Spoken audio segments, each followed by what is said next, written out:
It is June 5th. We're in New Braunfels talking with Mom and Dad, and when we left off, we were at the residency course, or they were talking about the residency course at Fort Sam Houston, and that was 68? Yes, and 69. And 69, and so we're summer, I think, of 69 on our way, or 68 on our way to 69 on the way to Fort Carson, Colorado. You know, one thing about these oral histories is you get thinking in advance about those times and remembering and things. But so summer of 69, you got to think from a military standpoint. I'd made major. I was a field grade officer. I had a master's degree and a residency done. I'd been a chief pharmacist in Okinawa, gone through the career course,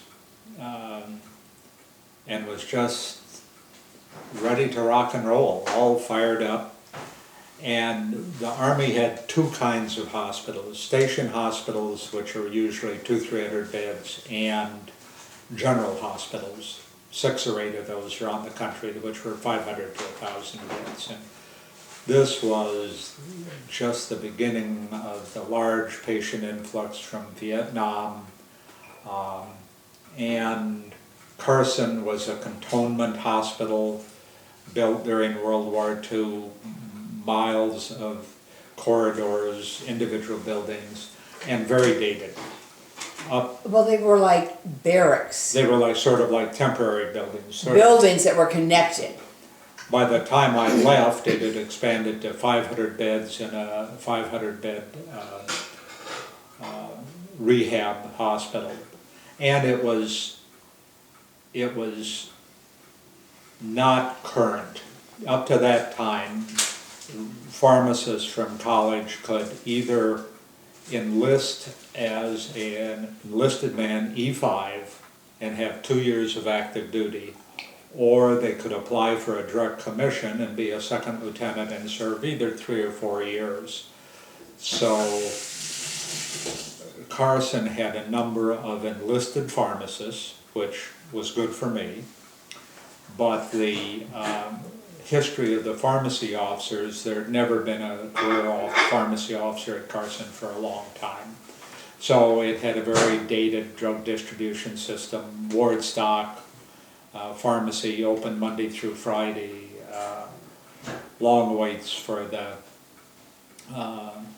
outpatient prescriptions. So I went in there and really it was probably one of my most successful military careers as far as having an impact on patient care and hospital service, because we did all kinds of stuff. We modernized the drug distribution system, had enlisted pharmacists so I could do a lot more clinical stuff, got a couple of additional pharmacists assigned,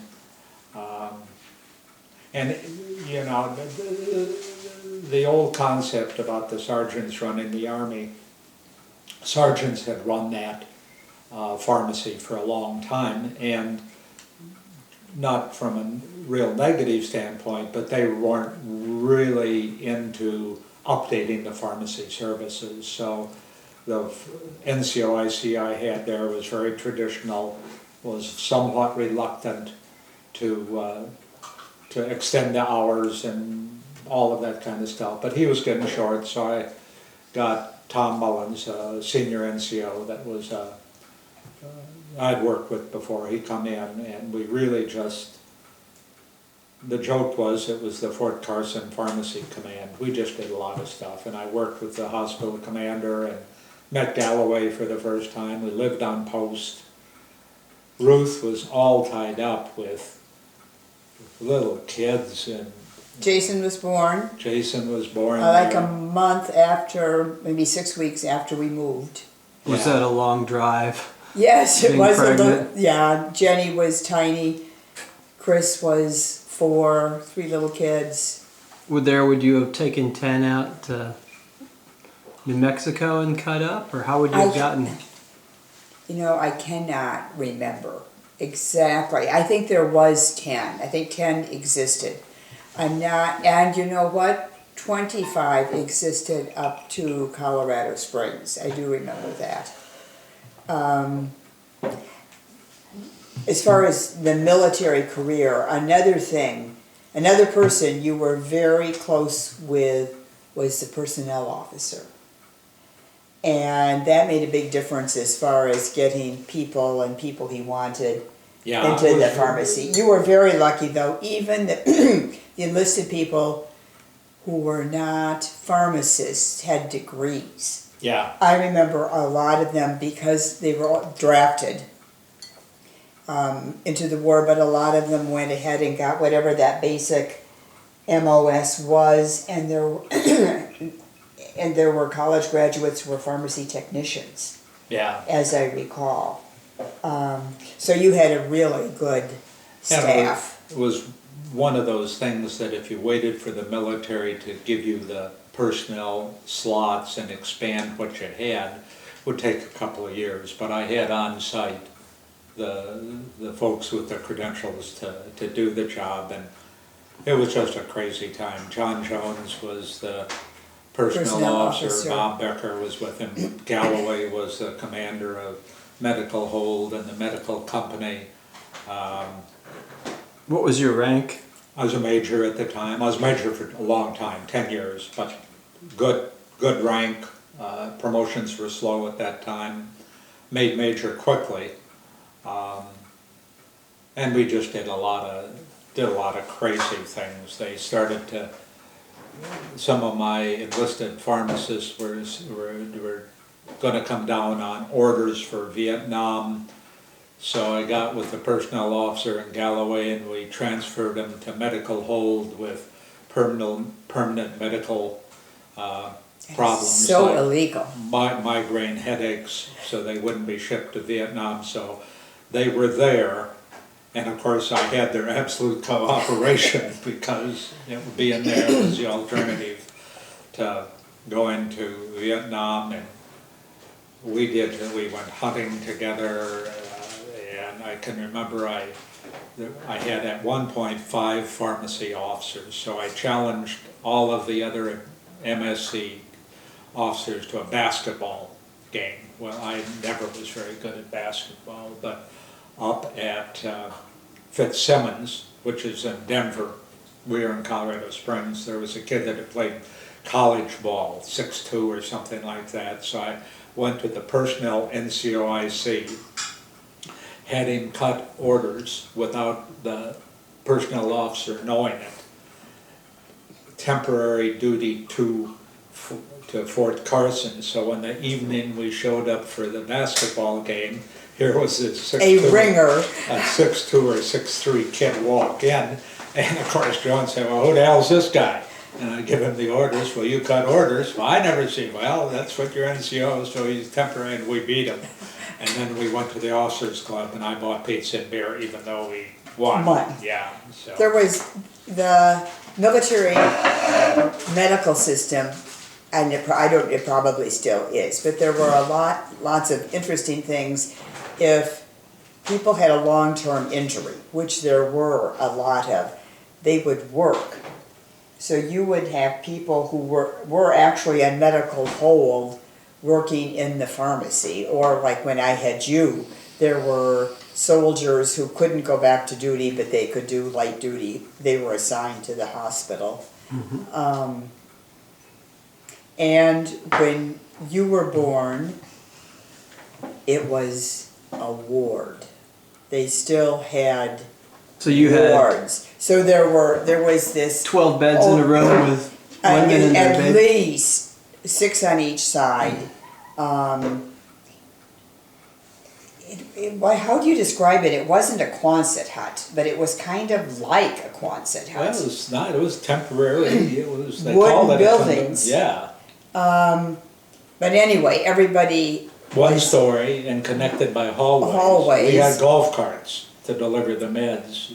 And you were not waited on, because I'd had Jennifer at the University of Iowa hospitals. In the military hospital, you got out of bed and walked down to the nursery got the little bassinet. You didn't carry the baby, but you wheel the bassinet back to your bed to feed the baby. So the baby didn't get to stay with you? No, but what I'm saying is you had to do a lot of the stuff yourself.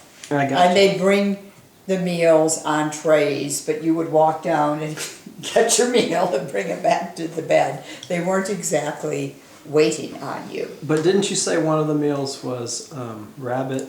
Yes, and this is the dietitian at that Army hospital is another whole hour. But anyway, she had a lot of unusual things.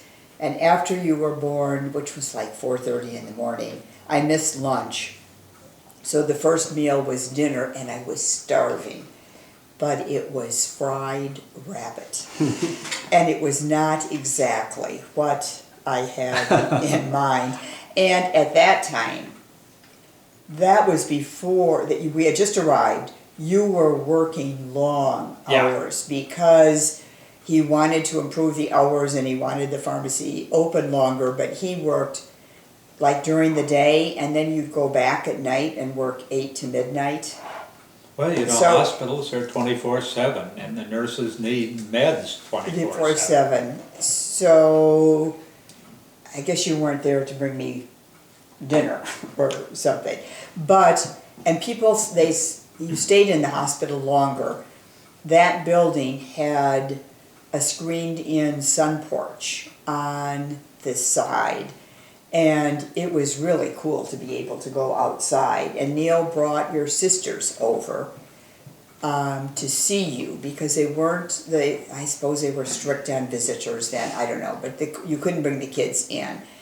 So I went out with you on the sun porch and showed you off to your sisters. And it had snowed. September, In really? September, there was 3 or 4 inches of snow on the ground. I will not forget that. And a neighbor helped take care of the kids because you were so busy. But anyway, the hospital experience was different. And so you were the chief of pharmacy, is that what you're? Yeah, chief of pharmacy. And, you know, Carson just generates tons of stories. Galloway and I and the preacher, military chaplain, I can't remember his name. got in a Jeep and headed to the back part of Fort Carson looking for some pictographs. Well, we got stuck crossing a stream and had to wait for a tank to come along to throw a chain and pull us out. So and nobody knew where we were at. No cell phones. No cell phones. I was Frantic. worried sick. I was frantic. It I was- was sure, I mean, I knew he'd gone. I was sure something horrible had happened and I was thinking about calling the MPs and I talked to the chaplain's wife and she was equally worried. And then called And Sue. then I called Susan Galloway, who is a very cool cucumber, and she said like, oh, they're fine. Don't worry. And then, geez, I can remember, I'm glad you were so busy with the kids and I was really involved. Galloway and I would get up early, go in and have breakfast. We'd started going to the officers club afterwards with the hospital XO and personnel officer. And I can remember Ruthie finally one time saying, supper will be at 6 o'clock. It would be nice if you were here. So- Because he was going to the officers club. It was so sexist in those days. They had go-go girls in scanty costumes dancing. No wonder And they there weren't a wanted lot to of women go. officers then. There must not And- have been, and really, I think things got quite raunchy. And I can remember the commander's wife went in and saw what was going Cut on. them into that. Isn't that true? Yes, Isn't that what you it was, remember? And that was kind of the end of the The Go-Go 5th Girls. Mechanized Division was there, and it was the general's wife that she went there, said, and all the business about cutting back on alcoholism. I mean, you could buy a shot of booze for $1 and a bottle of beer for 50 cents, and they had $5 steak knives. Oh, and people, I don't suppose the medical staff, but you would go to the officers club at lunchtime and everybody was drinking. It Yeah. really was a different time. era. Very interesting. And I can remember, what Galloway remembers about Jason Bradford is that he wouldn't keep his diapers on. He'd be Yeah, running I don't around- remember that, He'd be but- running around the front yard, sans clothes. He remembers that, and I can But he remember- rescued you. Have you heard that From the story? dog. From the German Shepherd. that, and there was more than one in a backyard. You know, the backyards went together, but there was a big hill, and you used to love. You weren't two. Run. You were just learning how to run. You'd run down that hill, and across the way, they had on chains two big German shepherds that sounded and looked very mean. And you ran down, and I saw you and yelled, and Bob was there, and he took off down the hill and scooped you up before you got to the dogs. We lived on base. For 2 years. And then, I think, well, it was small. The quarters were small. We had 3 kids. We switched around, but you and Jenny were still in cribs. So we had the 2 of you in cribs in one room and Chris in another. We found a rental house in Broadmoor, which was the closest it was an upscale community, right outside the posts. And we had a house that we thought was wonderful. Huge. We thought it was huge. We've driven by it since. It didn't look so big, but it had a huge living room, a formal dining room. It was funny. On the floor, there was the remains of a bell, Button, or a actually. button that you could punch with your toe and it would ring in the kitchen. Back in the days when they had servants and someone would bring in whatever you'd call. And again, you get talking Carson, I can remember we were at that officers club one night with the crew from the hospital, and I got explaining to them how you can shoot a pump shotgun faster than you can an automatic. And John Jones said, no, that's just not true. So we went home and we had a few beers. He got his automatic. I got an old In bottle. town? We headed out to a hill just outside of the housing area, drove up to the end of the hill. He got out, I got out. We had, the hospital exo and Galloway as judges, and we had a shootout. I don't know how the hell the MPs didn't come, but they didn't, and it was declared a draw, and then we went back to the club. I can remember coming home from the club one night, had a Volvo station wagon, and in front of the quarters was a cinder block wall. And I had a couple of too many beers, and I just bumped that wall, and the wall caved in on top of the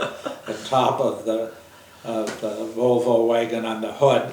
Didn't say a thing. I just got out, went to bed, got up in the morning. Crazy time. Well, yes, and when I happened to notice that the wall was not All over. kinds of. What about was this where you met the cult leader's wife? Ah, yeah. Yes. What Now was that you probably have been thinking about that.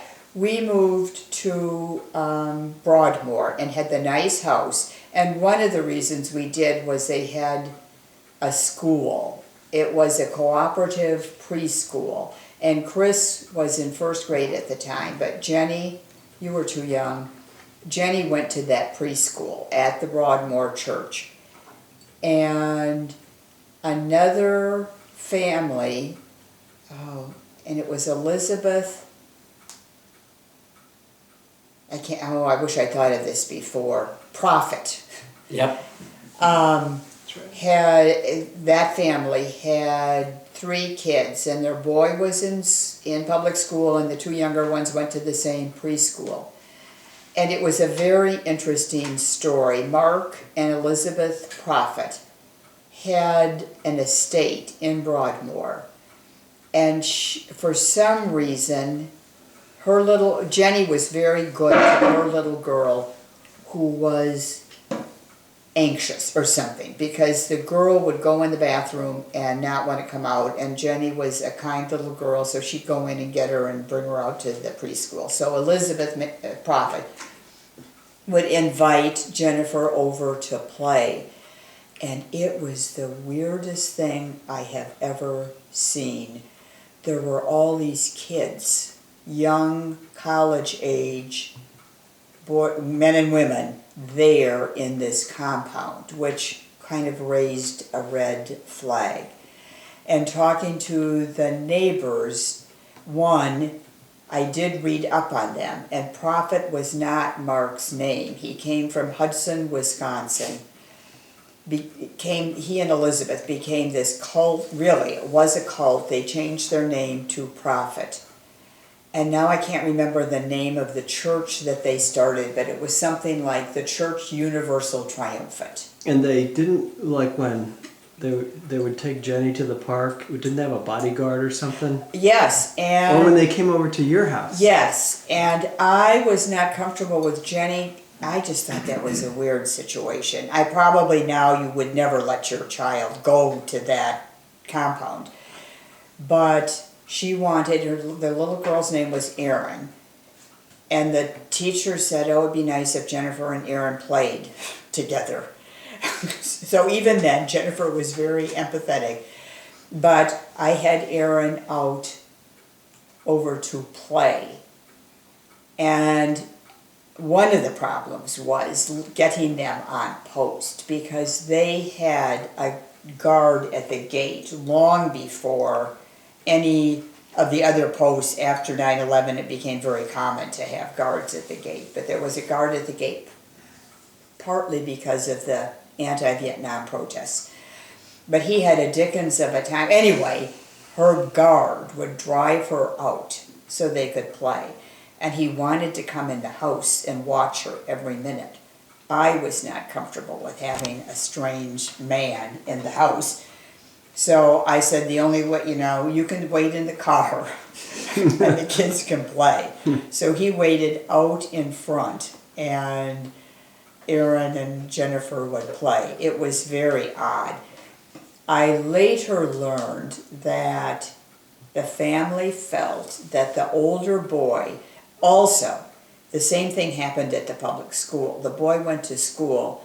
The family wanted to have the bodyguard in the elementary classroom, which the school said no. So local school, you'd see this guard sitting out in front. And he would take, I can't remember the boy's name, but take him in every morning and pick him up at night. They thought that the son was the reincarnation of Jesus, and the Aaron was the Virgin Mary, or was Mary. And it was an amalgamation of the Christian religion and Buddhism, because I think both Elizabeth and Mark had spent time in India. Remarkable. And there's more to the story. She wanted to set up, or did set up, a private Montessori school because that would be safer, and there were a couple of younger kids too, than having the kids, go out. So she had a group of mothers from the church cooperative nursery school. We all went over and saw the house and where she was going to have the school. And said no. And said no, yes, exactly. And then later, they moved from Colorado Springs to California, and then they moved to Montana. They got land in Montana, right north of Yellowstone, actually. I can't remember the town, but anyway, they started stockpiling guns. It became an armed camp. Mark died, but Elizabeth kept it going. And there was you can read about it historically. There was a big shootout in Montana, and I can't remember if it was the gun issue, but it definitely was a cult, because when I visited the 2 or 3 times I was on that compound,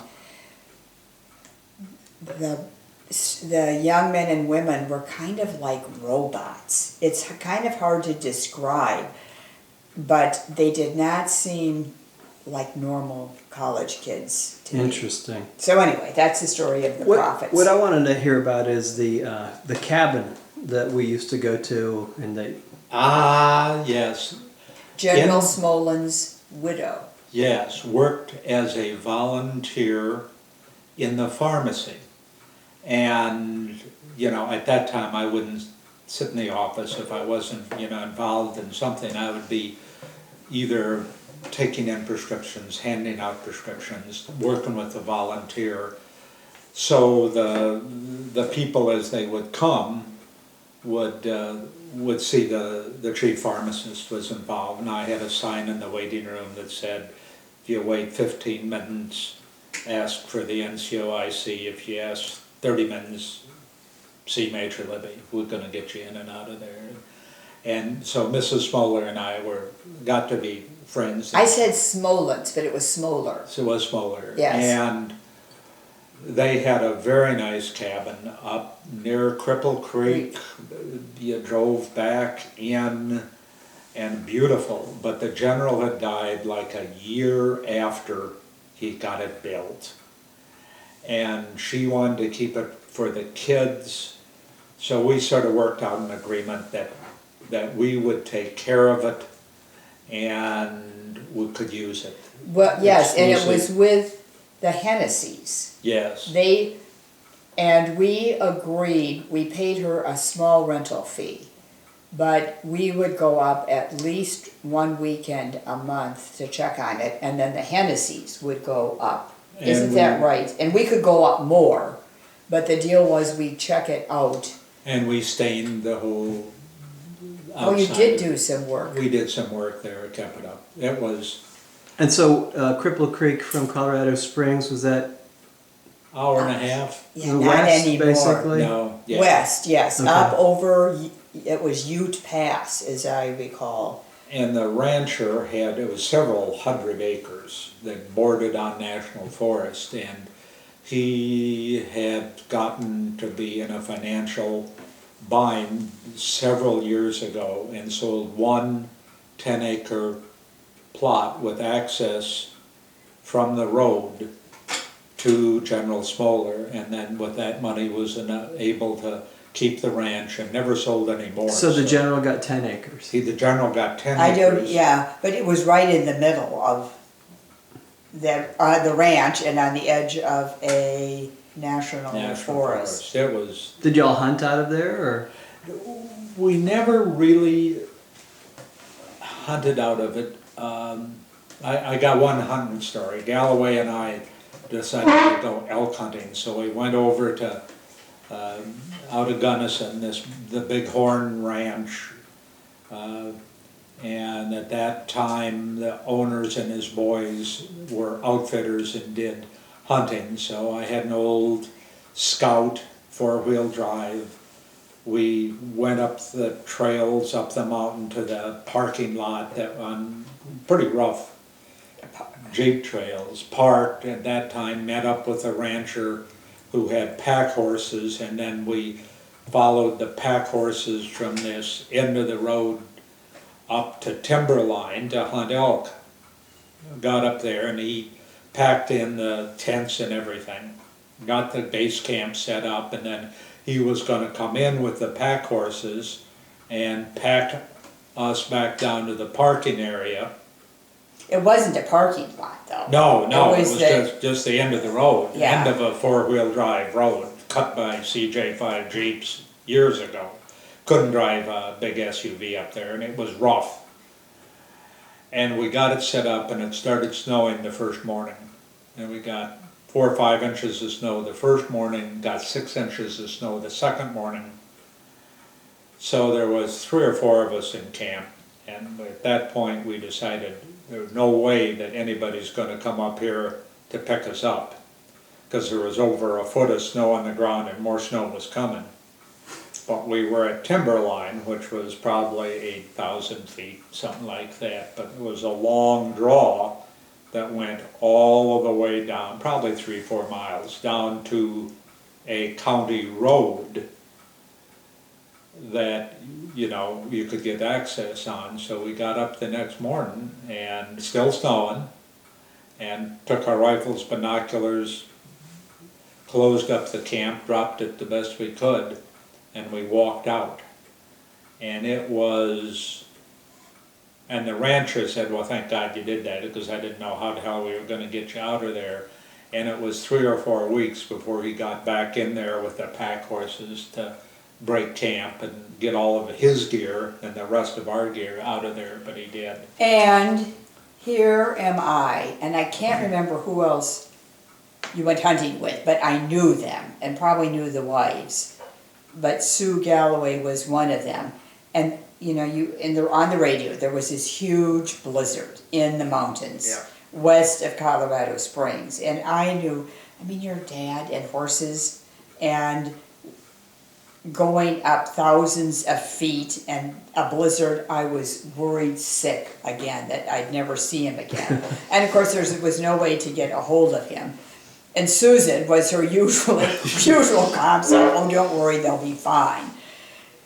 But I can't remember if you called, but I was extremely relieved to see them when they got home. And usually I was a little annoyed about the expense of hunting and camping, and even the idea of losing their tents and the sleeping bags did not bother me. I was so glad to see them home.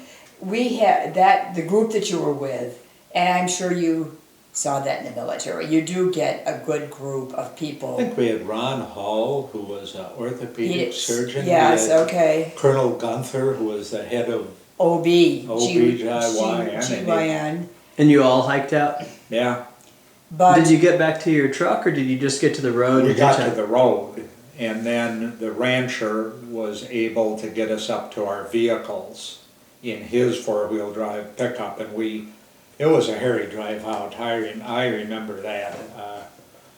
I can remember coming down in that Scout and the road bend, and you couldn't brake slow enough, so you went into the curve. You had to gun it a little bit and get the back wheels moving and make the curve. But we got out. It was we were foolish. But we went once we got the cabin, we did not tent camp as much. But the first couple of years, we did go to several state and national forest sites camping with you kids. I can remember that first summer, you weren't even a year old. Jenny and the girls, you know, Maggie, I got some photo albums out. I don't know if we have time to look at those pictures, but we were camping. Jenny was a year and a half, or she must have been 2.5, and Jason wasn't a year. We must have been crazy. Two kids in diapers, but we had a great time. We went to a state park outside of Westcliff, which I liked because it wasn't as high and it wasn't as cold, even in the summertime.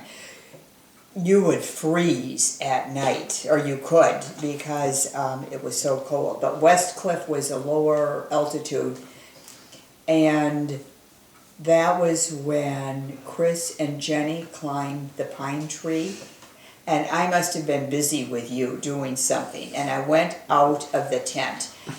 And Chris and Jenny, hi, Mama, and there was this huge pine tree. And Jenny was above, Chris was behind, and she kept urging Jennifer to go higher. And how old were they then? Like 5 and 7? 2.5 and 5, 6 probably, 2.5 and 6. It's a wonder that I didn't have a heart attack. Do you remember that, seeing them up in that tree? And we talked to them, trying to be very calm, talk them down. Those big pine trees have branches coming up. I couldn't, but those kids, like ladders, you could go a long ways up. But it was scratchy. But anyway, we talked them down, and both of them got down without breaking their back or arms or legs. And Chris she loved to take you and Jennifer out and on adventures. And this is when we were at the cabin, but in front of the cabin there was a long rolling hill, so you could walk quite a ways and I could still see the kids. Well, Chris took Jen and Jason out on this long walk down the hill. Well, Jason and Jennifer got tired. And the only way Chris could get them home was to tell them that she saw a bear And the behind bear them. was coming. And the bear was coming. So the two little kids were running up the hill, and Chris was behind them.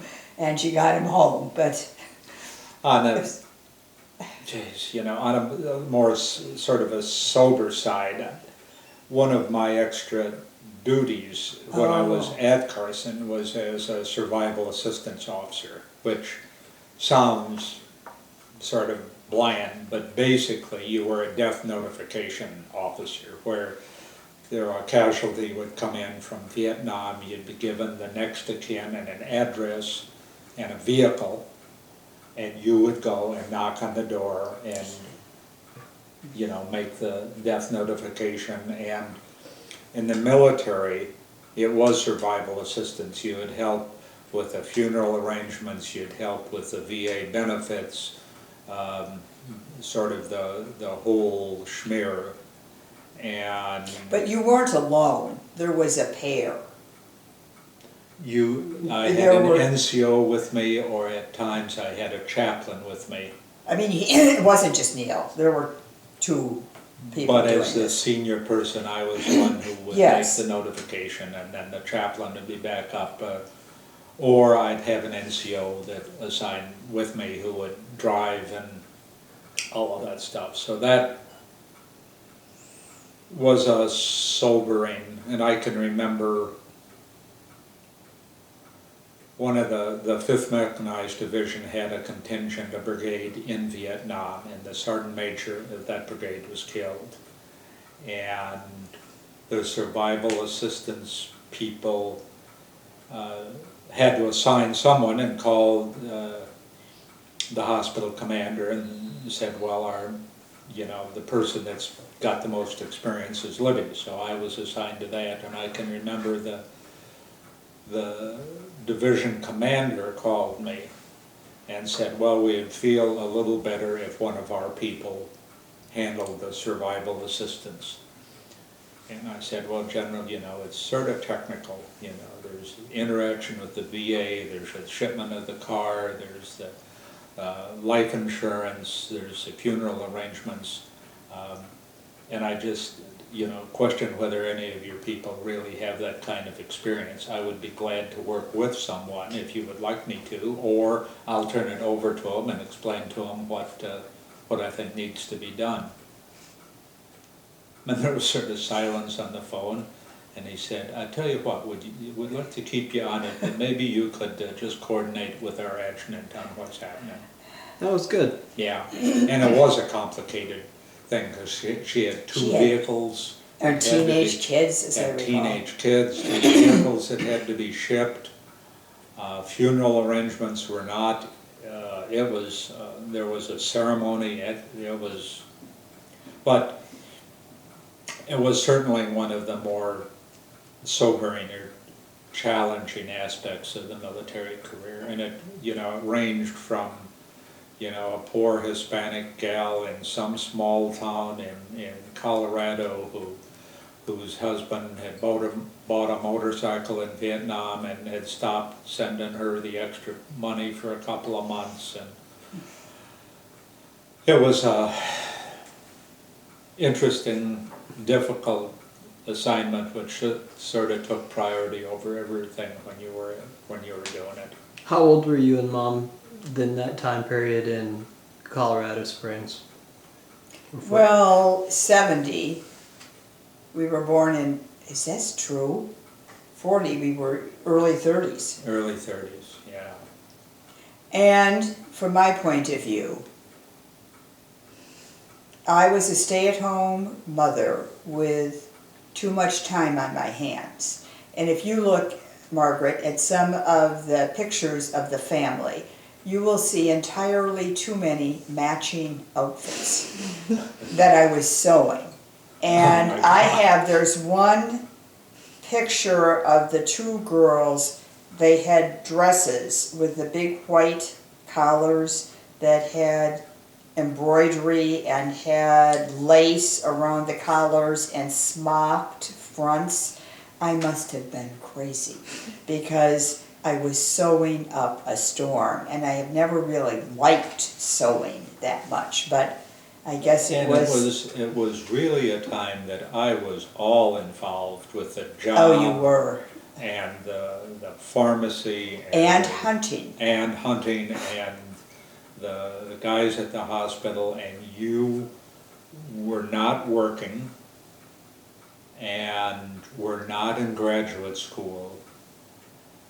And you probably wasn't getting the amount of fathering help from me that 3 small kids. Yes, and you were, and part of it was kind of fun, but the hospital commander's wife expected the officers' wives to be supportive in all the activities of the officers' wives club.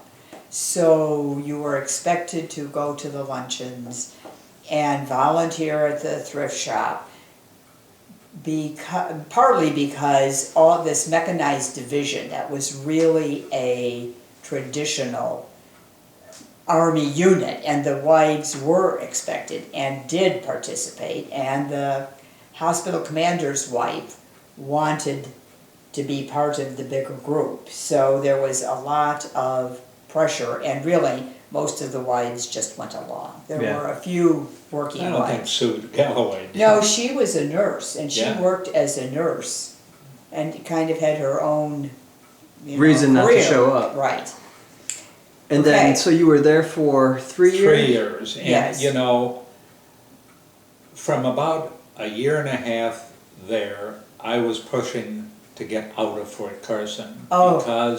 Which was crazy, because it was a wonderful area. You know, I had a great pharmacy, had all kinds of things I was happening. very happy there. Yeah, it was wonderful. But the Army had a PhD program, and they basically had one person in a PhD program at a time. And that PhD... In the Medical Service Corps. In the Medical Service Corps, in pharmacy, you know. So they had lots of people in master's programs, because that was nearly a vocational requirement. If you're going to be a chief pharmacist, you had to have a master's degree. PhD program, the Army only had like 1, maybe 2 slots, Army-wide, that called for that credential. So they put one person in the program, 2.5, 3, 4 years, whatever it took them. When they got out, they would then replace that person. And actually, I think because of funding in Vietnam, they might have actually had 2 slots coming up in '72. So, you know, you look at the amount of school. We went to Iowa, we went to a residency program, we went to one job, basically, at Fort Carson, and then I was pushing for a PhD. You actually wanted to start a year before you did, because there was an opening. but they turned you down. Well, what they said is, we need you at Carson, you're doing a good job there, geez, just hang in there, Libby, the slot will be open next year, so. And having been a stay-at-home mom, the idea of Neil going back to the University of Wisconsin was great. And I started planning ahead on library school and looked into it. And that's where you got... And that's where I got my master's degree, which was the best thing that I ever did. Because I was going to library school really was. And the kids were a little older. And you both were in school at that time? Yes. And so when did you go to, and you went to Madison, right? Yeah. Yes. UW. When was that, 72-ish? 72 to 75. And I did not, we lived on Owen Drive in Madison. how close bought a was that to house. the university? A long walk, but you walked sometimes. I typically took there were 2 or 3 bus lines that we could take. Sometimes I drove in and parked in lot 60. We had a parking pass. You didn't, did we just have one car? I think we sure. had just one car. And we converted the basement into a study. Yep. And so you were both studying, and then were we in school, the kids in school? Or? You were in preschool. So if it was 72, Chris went, she was going into 2nd grade.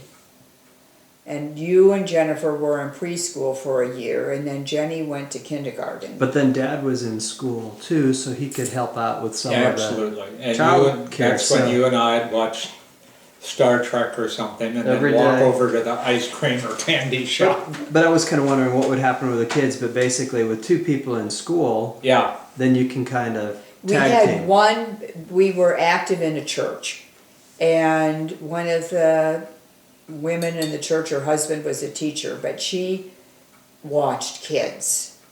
So I didn't have to do this very often, but maybe for 4 or 5 hours a week. There was one year when Jenny was in afternoon kindergarten and you were in morning preschool or something. It was not perfect, but we figured it out. And I'm not sure how we did it now, but we managed the cars because she And I was watched. probably a little more involved. Yes, you were. than You I were a was at wonderful. Carson, And you know, that was the time when I was in school and someone asked you what you wanted to be when you grew up. And you said, I want to be a house husband like my dad. That's funny. And, you know, most of those young, even at the PhD, were just fighting, you know, with money problems, and, you know, they wanted to get out of there as fast as they could. Again, I was on a major salary, we had a nice house, School was paid for. and, My school wasn't paid for, but yeah. yours was. And I was working in the drugstore, I don't know, 12, 15 hours a week, I suppose, so we had some extra disposable income. And then you, your program was a year and a half or so? I took 2 years. Okay. And I think I might have gone to 1 summer school. I would end up taking like 8 credits a semester, which was enough. Yeah. I mean, it worked out well. I was glad to be able to do that, although I knew I had to finish. And By we the were time close you- to Evansville, so which is something, you know, like when we went overseas, we never thought of the grandparents.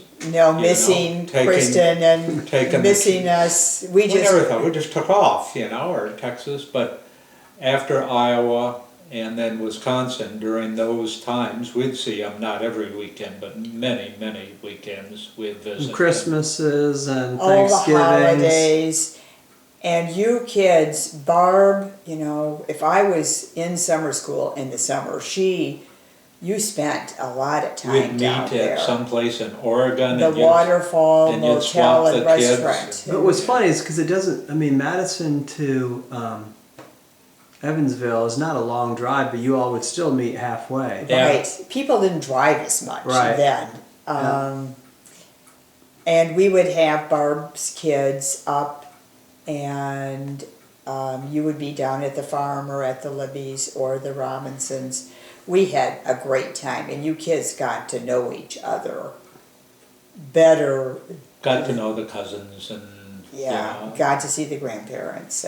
And, you know, I would get up in the morning and looked at it just like a job, you know. I'd study or do whatever from 8 to 12, take a break for lunch, and then study from 1 to 5, you know, like 5 days a week.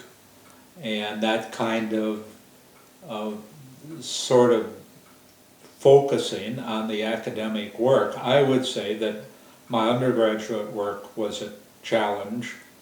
The master's degree, I had some difficult classes, medical statistics and some. And the PhD program, it was a lot of work and a lot of research, but it was very pharmacy oriented. And I really had a good time in the PhD program because of stuff that I found interesting and had a good research topic and was in a good living environment. You were in school. I was happy. Yeah, I think, you know, with the kids, and the kids were getting older. They had a new library, it was an undergraduate library building that was pretty new at the time on the campus, and it overlooked Lake Mendota. So they had the library school classrooms and the library school library on like the 6th floor of this building. And it was just a perfect setting. And it was right across from the Memorial Union, where they have the famous patio in front that overlooks the lake. And one of the things that I had a lot of, they had reserve books. And I had a lot of reading out of the reserve books. So I would take them home in the evening and read and study, and then in the morning I would have to get them back to the library by 9 o'clock or whatever, and I would take you or Jennifer, and they had like a, I don't know, 30-minute parking area that I found. I would bring the books back, and then I would take you or Jennifer over to the Union, and we would get a coffee and a donut. Nice. And I can, you know, Margaret and the crew will laugh at this, because to get the PhD you had to have proficiency in 2 languages. And I'd taken a couple of computer courses, and at that time computer science was just in its infancy, so got enough that one of the language requirements was, you know, Fortran, or the language of computers, which was a research kind of thing, so I got that checked. I still needed a foreign language, and I'd had some Spanish, 2 semesters, 8 credits, undergraduate, so I could do sort of like Neil was, pick up another 14 credits of college level Spanish, or I could pass a graduate level examination. So for one summer, I didn't take any other courses, I studied Spanish 8 hours a day, and at the end of the summer I took this exam, and the exam was, you were essentially given a Spanish language newspaper, something like 200 questions in 2 or 3 hours, pass fail. So you asked Jenny, me walking around with a stack of flip cards, you know, getting the vocabulary. You know, 3x5 cards with 3x5. English on one side